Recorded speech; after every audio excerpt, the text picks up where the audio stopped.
하나님께서 이제 예수님께서 우리에게 복이 있다고 말씀해 줘요. 우리가 정말 어떤 것이 복인지 그 말씀을 우리에게 하고 있는데, 이러한 복은 또 성령의 도우심이 아니면 이런 복이 임하여지지 않기 때문에 이 시간도 말씀을 통해서 정말 무엇이 참된 복인지, 또 나는 그러한 사람이 될 수 있도록 그렇게 도우심을 구하게 되면 우리의 마음도 평안이 임하고 정말 하나님이 주시는 그런 복을 받게 되면 모든 것도 활짝 열려지게 되어집니다. 독일에 니체라고 하는 사람이 있어요. 니체라고 하는 그 사람은 이제 나중에 무신론자가 되었는데, 그는 한번 믿음 생활을 잘하다가 중간에 딱 바뀌어지면 굉장한 무신론자가 되어버려요. 그런 행복이라고 하는 것을 말할 때, 행복이라고 하는 것은 힘이 있는 자, 강한 자에게 이제 있는 것이다.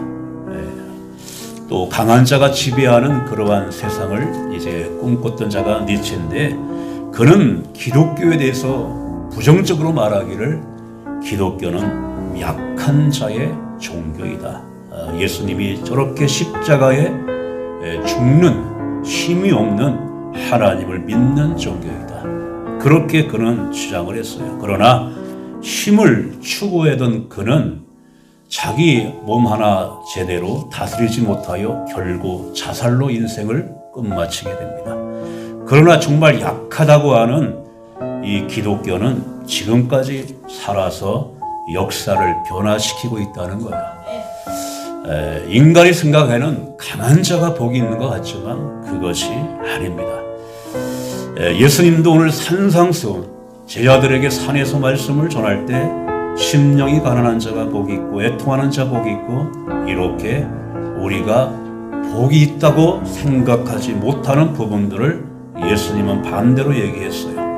사실 이러한 자는 그냥 되어지는 것이 아니라 하나님의 은혜를 받고 부드러운 자가 이와 같은 자가 됩니다. 부드러운 자가, 사실 예수님이 말씀하신 그 말씀은 인간의 이치로 우리가 정말 받아들이기 어려운 말씀들이 많이 있어요. 우리가 지구에 보시면 맨 위에 마태복음 5장 44절 시작. 나는 너희에게 이르노니 너희 원수를 사랑하며 너희를 박해하는 자를 위하여 기도하라. 아멘. 쉬운 말씀 같지만 굉장히 어려운 말씀이에요. 원수를 사랑하며 너를 박해하는 자를 위해서 기도하라. 사실 이렇게 산다면 성공은커녕 실패하기에 딱 맞는 그러한 말씀인데, 예수님은 도리어 이렇게 살아가는 것이 복이 있다고 말합니다. 사실 하나님이 창조하신 이 세상을 보게 되면 강한 자가 더 번성해지는 것 같지만 그렇지가 않아요. 동물의 세계만 봐도 강한 맹수는 점점 멸종의 위기를 맞이하는 그런 맹수들 많이 있어요. 사자나 호랑이는 점점 줄어들고 있어요. 그러나 잡혀 죽는 약한 동물들은 없어질 것 같으면서도 계속해서 그 숫자가 유지되고 있습니다. 그래서 오늘 말씀도 온유한 자가 복이 있다고 말씀해 주는데, 과연 이 온유하다는 것이 무엇이고 어떻게 하면 온유해질 수가 있는가? 먼저 아까도 말씀드린 것처럼 온유라고 하는 것은 부드러운 겁니다. 겉으로만 부드러운 것이 아니라 내 속으로도 부드러운 거예요. 우리는 얼마든지 겉으로는 착한 척 할 수가 있고 부드러운 자처럼 그렇게 보일 수가 있지만, 이 안까지 부드러워지는 것은 굉장히 어렵습니다. 내 속이. 왜냐하면 내 속은 인간의 좋지 못한 감정이 이미 들어와 있고, 또 내 이기적인 어떤 생각들, 자기 중심적인 그런 것이 내 안에 들어와 있는 죄가 가득 차게 있기 때문에 우리가 정말 내 안 속까지 부드러워지는 것은 인간의 힘이 들어요. 그래서 온유라고 하는 것은 하나님이 가지신 성품입니다. 그래서 우리가 생각할 때, 하나님이 정말 온유하신 분인가? 하나님은 우리가 생각할 때, 하나님은 무서운 분 아닌가? 우리가 잘못할 때 벌을 내려주시는 그런 하나님이 아닌가? 이렇게 생각하지만, 한편으로는 하나님은 계속해서 우리를 덮어주고 우리를 정말 싸매어주는 그러한 사랑의 하나님입니다. 모세가 시내 산에서 하나님이 올라오라 해가지고 하나님과 함께 대면을 했어요. 이야기를 주고받을 때 모세가 더디 내려오니까 밑에 있는 백성들이 기다리다 못해 아론을 중심으로 해서 야, 모세가 이렇게 안 내려오니 뭐 금가락지, 금 귀걸이 다 가지고 와서 그거를 녹여가지고 송아지의 형상을 만듭니다. 그리고 이것이 앞으로 우리를 인도해 날 그런 신이다. 송아지, 금송아지를 만들어 놓고 그 앞에 숭배를 합니다. 하나님은 제일 싫어하는 것이 우상 숭배인데 백성들이 그렇게 하나님의 인도하심을 받았음에도 불구하고 금송아지 앞에서 그들이 숭배를 하는 모습을 보고 내가 이 백성을 진멸하리라. 근데 모세가 하나님 앞에 간절하게 기도해요. 하나님의 진노하심을 그치시고 뜻을 돌이키사 이 백성들에게 하를 거둬달라고. 이 모세의 간절한 기도를 듣고 하나님께서 하신 그러한 이제 말씀이 오늘 주부에 보시면 우에서 두 번째 출애굽기 32장 14절 시작. 여호와께서 뜰을 돌이키사 말씀하신 하를 그 백성에게 내리지 아니하시니라. 아멘. 하나님께서 모세의 간절한 기도를 듣고 뜻을 돌이키사 말씀하신 하를 그 백성에게 내리지 아니하신지라. 때로는 이제 에레미야를 통해서도 죄짓고 살아가는 그 바벨론으로 포로로 잡혀갔다 하나님의 백성들에게도 어떤 말씀을 하셨냐 하면 우리가 가운데 있는 우에서 세 번째 에레미야 18장 8절 읽겠습니다. 시작. 만일 내가 말한 그 민족이 그의 악에서 돌이키면 내가 그에게 내리기로 생각하였던 재앙에 대하여 뜻을 돌이키겠고. 아멘. 우리가 여기서 알아야 될 것은 하나님이 뜻을 돌이켰다는 것은 하나님의 생각이 잘못되어서 바로 잡았다는 말이 아닙니다. 하나님 대신에 금송아지로 섬기는 것은 엄청난 하나님 앞에 잘못이지만 그럼에도 불구하고 하나님이 뜻을 바꾸셨다는 것은 바로 하나님의 온유하심 때문에 그래요. 하나님의 뜻이 잘못되었기 때문이 아니라 하나님의 뜻을 포기하더라도 사람들을 구원하기 위함이라는 거예요. 하나님이 진정한 온유하심을 보게 되면 자기를 버리고 남을 살리는, 그래서 온유라고 하는 것은 사실 하나님의 마음을 품는 겁니다. 구약의 대표적인 사람이 오늘 모세에 대해서, 모세가 굉장히 지도력이 좋은 모세인데 모세가 굉장히 하나님 앞에 온유한 자로 인정을 받았어요. 우리가 주보에 보시면 밑에 세 번째 민수기 12장 3절 시작. 이 사람 모세는 온유함이 지면의 모든 사람보다 더하더라. 아멘. 모세가 처음부터 그런 자는 아니었어요. 하나님으로부터 그 성품을 받고 훈련을 통해서 굉장히 온유, 부드러운 자가 됐는데 모세가 그의 아내가 죽자 구스 여인을 아내로 취했어요. 저 이디오피아에 있는 얼굴이 까마지직한 그런 구스 여인을 아내로 취했어요. 그럴 때 그의 형제, 그의 형이나 그의 누이 아론과 미리암이 모세에 대하여 비방을 합니다. 심지어는 모세의 지도력까지도 이제 도전을 해요. 너만 하나님의 말씀을 받았냐? 우리도 하나님의 말씀을 받았다. 모세는 정말 한성격하는 그런 성격이 정말 있던 사람이에요. 그가 젊었을 때는 이제 민족끼리 또 싸우는 것이 못마땅하고 또 자기 민족이 애굽 사람에게 이제 얻어맞는 걸 보고 모세도 참지 못해서 그 애굽 사람을 쳐 죽였던 자가 바로 모세입니다. 그런데 모세가 이제 시간이 지나면서 하나님의 성품이 임하니까 전처럼 쉽게 분노하고 소리치는 것이 부질없다는 것을 그가 이제 알았어요. 그래서 자기를 향해서 형제가 비방하는 소리를 들어도 이제 그는 예전과 같지 않고 내가 비방 들을 만한 일이 있겠지. 그리고 지도력에 대해서도 그가 이제 내가 완전한 지도자가 아니기 때문에 그런 말을 하겠지. 그러니까 모든 것이 하나님의 성품으로 받게 되니까 거칠 것이 없는 거예요. 억지로 참은 것이 아니라 하나님의 마음으로 참았더니 때가 되니까 하나님이 개입해서 그 못마땅하게 여겼던 그 미리암 누이에게 문둥병을 하나님이 내버립니다. 문둥병이 걸렸어요. 그럴 때 모세가 하나님 앞에 또 기도합니다. 내 누이 미리암의 문둥병에서 그를 고쳐달라고. 우리가 주에 보시면 밑에 두 번째 민수기 12장 13절 시작. 모세가 여호와께 부르짖어 이르되 하나님이여 원하건대 그를 고쳐 주옵소서. 그렇게 하나님 앞에 간절하게 기도합니다. 사실 미리암이 문둥병에서 나았어요. 여기서 말하는 건 뭐냐면 기분 나쁜 말을 들어도 참을 수 있었던 모세가 바로 이게 온유한 마음이라는 거예요. 오늘 온유한 자는 복이 있나니 이 말씀을 하기 때문에 이 온유라고 하는 걸 말씀을 드리는데 하나님의 때를 기다리고 있었던 모세, 바로 그것이 온유함입니다. 자기를 비방했던 미리암을 향해서 하나님 그의 병을 고쳐달라고 간절히 기도했던 것이 바로 온유한 마음이라는 거예요. 누구나 하나님의 마음을 품으면 온유한 자가 되어진다는 겁니다. 그런데 내 본래의 이 마음으로는 그러한 온유함은 나오지 않는다는 거예요. 그래서 우리가 하나님 앞에 사모하는 겁니다. 내 안에 하나님이 쓸 수 있는 온유한 마음을 내게 부어달라고. 하나님의 온유함으로 내 안에 있는 온갖 잘못된 내 안에 들어와 있던 모든 감정과 내 안에 들어와 있던 이기적인 모든 것들이 정말 물과 같이 다 녹아지게 하고 하나님이 사용할 수 있는 온유한 자가 되게 해달라고 우리는 그렇게 하나님 앞에 기도하는 겁니다.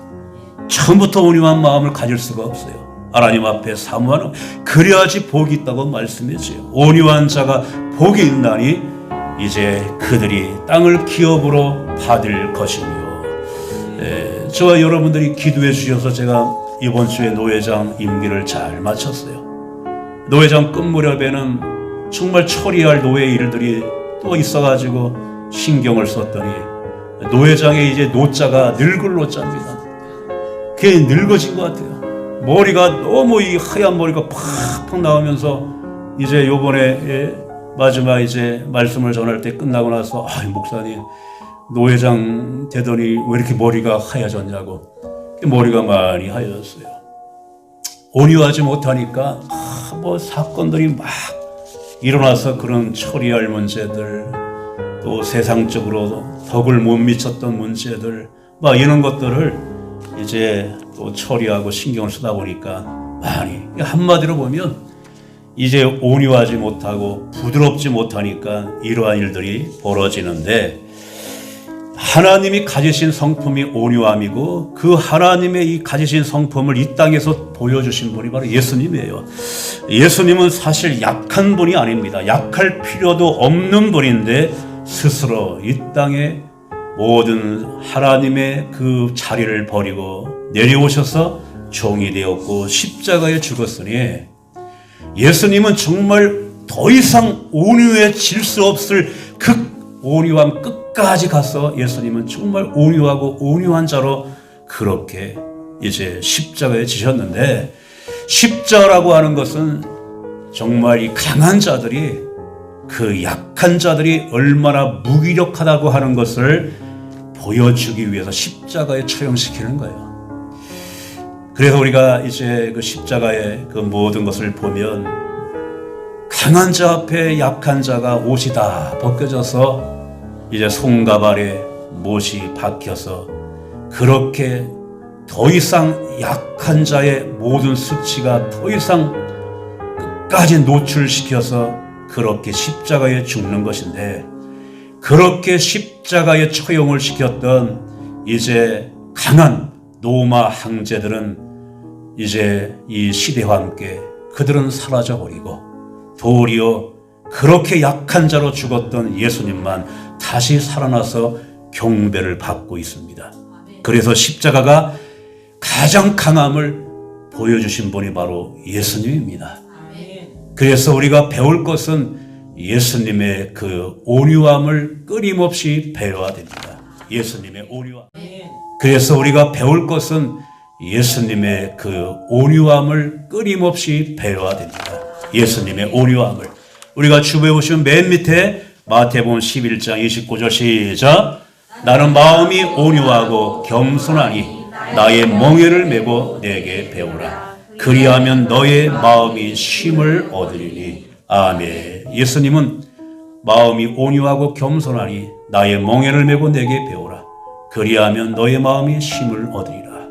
일생 우리가 끊임없이 배워야 될 것은 예수님의 온유함을 배워야 된다는 거예요. 예수님의. 서울의 양화진이라고 하는 곳에 가면은 이제 외국에서 우리나라 와서 선교 활동을 하다가 우리나라에서 죽은 그 선교사들의 묘가 양화진에 있습니다. 그 중에 보면 일본의 사람이 한 사람이 있어요. 소다 가에치라고 하는. 그는 1867년에 그는 일본에서 태어나서 일본에서 이제 학교에서 교사 활동을 하다가 26세에 타이완으로 여행을 떠나서 거기에서 방탕한 시간을 보내다가 술에 취해서 그만 그가 거리에 쓰러져서 누가 도와주지 않으면 얼어 죽기 직전에 한 사람이 그를 업어서 여관으로 옮겨서 구사일생으로 살았어요. 누구인지 이름도 모르고 얼굴도 모르고 단지 아는 것은 그 사람이 조선 사람이라는 거, 한국 사람이라는 거. 그래 그는 자기의 생명을 구해진 그 한국 사람이 너무나 고마워서 한국으로 와서 그가 YMCA에서 일본어를 가르치다가 이상재 선생을 만나서 기독교인이 됩니다. 그리고 그는 95세까지 살면서 정말 일제시대 때 불쌍하고 엄마가 아빠가 없는 고아들 1000명을 살리는 일을 합니다. 그가 마지막 이런 일을 하고 죽었기 때문에 일본 이론 최초로 문화 훈장을 그에게 추소했고 지금도 이제 양화진에 그가 무덤이 있습니다. 정말 방탕의 시절에 자기도 모르고 얼굴도 모르는 한 사람이 자기를 살려준 것으로 인해서 그렇게 일생을 우리나라의 고아를 살리는 일을 감당했기 때문에 이 한 사람의 온유함이 그렇게 살렸기 때문에 우리도 예수님의 온유함을 받게 되면 나도 살지만 남도 살 수 있기 때문에 평생 우리는 예수님의 온유함을 배워야 된다는 겁니다.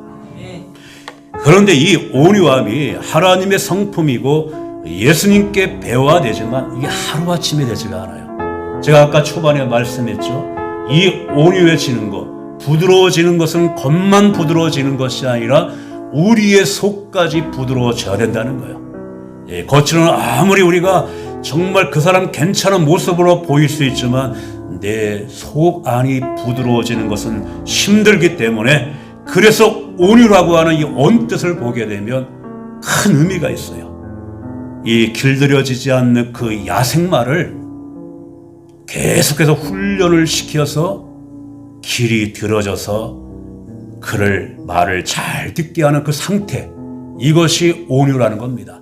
이게 온유라고 하는 것은 부드러워지는 것은 하루아침에 되어지는 것이 아니라 오랜 세월 훈련이 되어지고 또한 다스려야 되어지기 때문에 훈련 받은 후에는 정말 야생마가 훈련 받기 전에는 뒷발질해서 사람에게 상처를 줬던 그 야생마가 온순해지는 상태, 이게 온유함입니다. 입은 가지고 있지만 이 입으로 다른 사람을 물지 않는 상태, 이게 온유함입니다. 그러니까 온유하다고 하는 것은 이제 힘이 없어서 내가 약한 모습을 보이는 것이 아니라 힘이 있지만 그 힘을 통제할 수 있는 통제력, 이것이 온유하는 겁니다. 내가 할 말이 없어가지고 말을 하지 않고 있는 것이 아니라 할 말이 있지만 그 말을 안 하고 있는 상태, 이게 온유라는 거예요. 우리가 하는 말 다 해놓고 나는 뒤끝이 없다고 그렇게 말하는 것이 아니라 앞끝도 뒤끝도 없이 그러한 상태, 이것이 온유라는 겁니다. 이것은 우리가 평생 길들여지는 거예요.